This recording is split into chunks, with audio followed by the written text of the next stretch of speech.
pemirsa Astro TV. Hari ini saya ada di Honda Kusuma Semarang bersama dengan kawan-kawan. Rencananya nanti akan coba ini test drive untuk CR-V hybrid. Seperti apa nanti akselerasinya, tenaganya seperti apa, dan juga nanti ditemani oleh instruktur kami ya, Mas Mai namanya, yang akan menjelaskan cara kerja daripada CR-V hybrid ini. Ikuti terus videonya.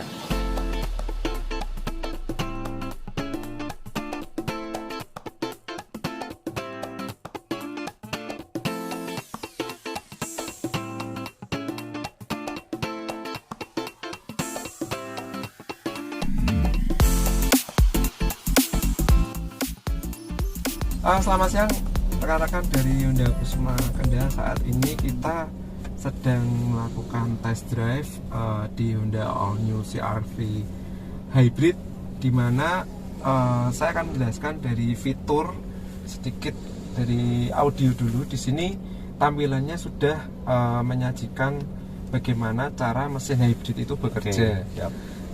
Satu yang perlu diketahui bahwa apabila di sini barcode untuk baterainya terisi 2 bar, maka otomatis mesin dari generator ini akan mengisi suplai listrik yang ada di baterai, dimana kapasitas baterai ini sebesar 1060 kW ya.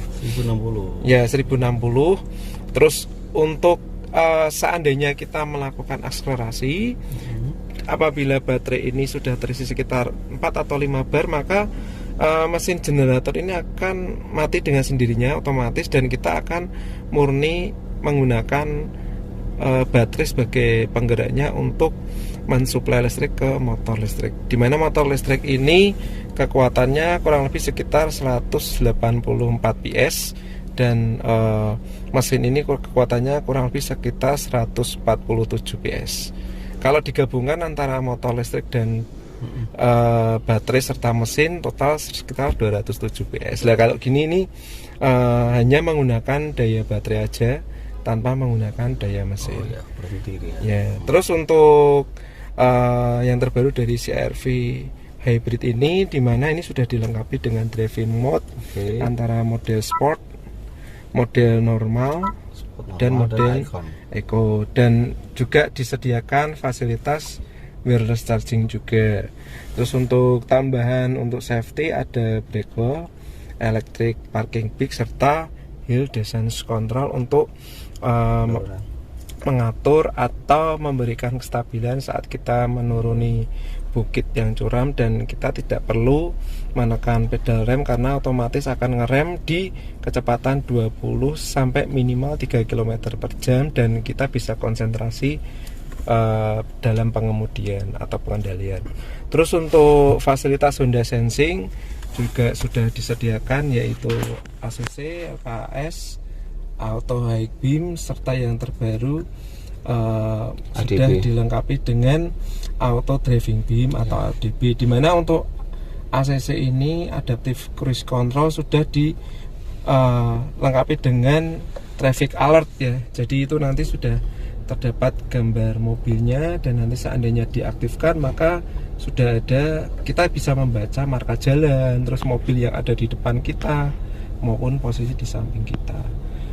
Terus pada CR-V hybrid ini tidak perlu khawatir, rekan-rekan sekalian, untuk khususnya customer Honda bisa menggunakan Pertalite ya, karena RON-nya cuman kisaran 90, dimana mesinnya ini hanya sebagai generator aja, bukan sebagai mesin penggerak. Jadi boleh dikatakan CR-V ini murni elektrik dan memiliki generator secara independen. Jadi tidak perlu melakukan pengisian baterai fast charging di stasiun pengisian elektrifikasi. Terus kemarin juga sudah kami coba ke Iritan, kurang lebih sekitar 1 liter bisa menempuh jarak kurang lebih 22 kilo. Jadi mobil serasa LCGC atau mobil CR-V ini bisa dikatakan bensinnya kayak sepeda motor ya pada umumnya. Seperti itu teman-teman, sekilas dari saya, nanti sambil kita menikmati sensasi berkendaranya.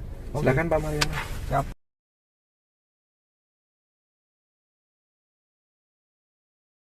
Siap. Ini apabila kecepatan di bawah 40 masih pakai- menggunakan elektrik. pakai anu ya, apa namanya, baterai ya. Baterai, yes. Oke, lanjut. Nah, ini kalau biru ini berarti mengindikasikan baterai sebagai penggerak motor listrik. Kalau hijau pengisi. Sedang bekerja berarti ya baterainya ya. Betul. Ya, menyalurkan tenaga ke Menyalurkan tenaga. roda. Betul. Oke. Di depan 5 km. Mas Mai, apa namanya Mas Mai? Itu HUD, head up display. Jadi untuk memberikan visibilitas pengendalian mobil tanpa harus kita melihat speedometer ya. Jadi di 15 km. Kayaknya itu Mas. itu lebih ke kompas ya. Itu juga ada kompasnya. Tuh. Dan ini mesin mengisi listrik untuk ke motor listrik sebagai penggerak, plus mesin juga mengisi baterai untuk pengisian atau charging. Terus tak lupa bahwa untuk CR-V hybrid ini sudah tidak menggunakan teknologi lama yaitu pedal shift, tapi lebih ke deceleration shift.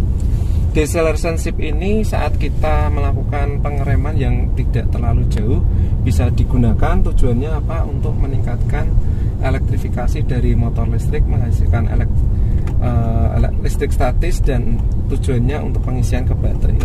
Jadi lebih ke pengiritan. Nah, kalau ke B ini apabila kita posisi perjalanan jarak jauh, terus lebih banyak menuruni bukit atau mungkin turunan dari kayak jalan tol, turunan landai yang Ini kalau yang saya terus rem, menerus nggak apa-apa, itu nanti sudah langsung elektrostatik plus ditekan yang minus gitu. Nah, kalau yang B ini istilahnya hard braking, kalau yang deceleration shift itu lebih ke soft braking ya. Jadi kalau yang model lama itu kan engine brake, kalau ini lebih ke deceleration shift untuk pengisian. Berarti ketika kita mengendarai, kalau kita mau pakai ini hard brake, ini yang soft brake tidak masalah langsung. Ya, soft brake ini yang hard brake. Gini aja. Oh ya.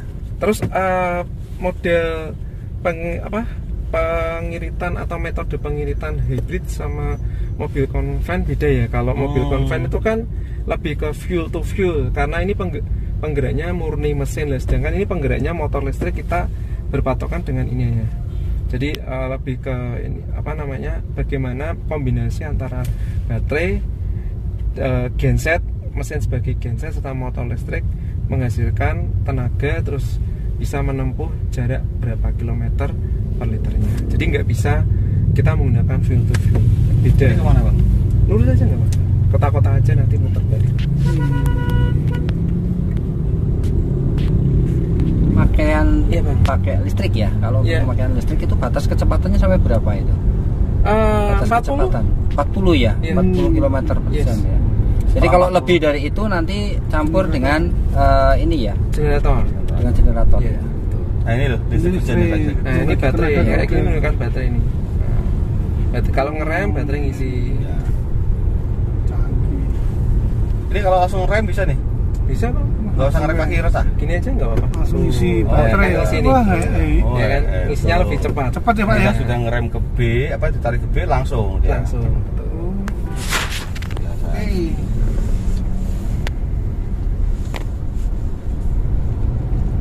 Coba rating Bang. Nah, saat ini kan ada traffic alert tuh, di situ gambar mobil pada MID juga melakukan Ada sen-nya, indikator indikatornya. sen juga. Saat kerem sama kita melakukan pengereman. Oh gitu ya? Nah, terus saat ini menggunakan baterai, di situ ada indikator EV. Berarti memang cara kerjanya menggunakan full baterai. Jadi kalau merek sebelah itu kan menggunakan Oh, iya. mesinnya itu sangat tinggi ketergantungannya. Sedangkan di Honda ini kita murni EV tapi dibantu dengan adanya generator. Jadi kita nggak usah sering-sering ke SPL, stasiun pengisian listrik, bahan bakar listrik. Itu saya mengerem. Di sana di indikator juga Juga rem di layar ngerem. juga. Sama itu. Keren. Airbagnya juga sudah full, ada 8 airbag. Keni juga kiri kanan juga sudah ada. Terus untuk audio sudah disediakan 12 speaker ya. Wow, ada 12 speaker. ada subwoofer, ada middle, ada full speakernya, ada tweeter. Jadi bisa menyajikan kenyamanan dari pengendara.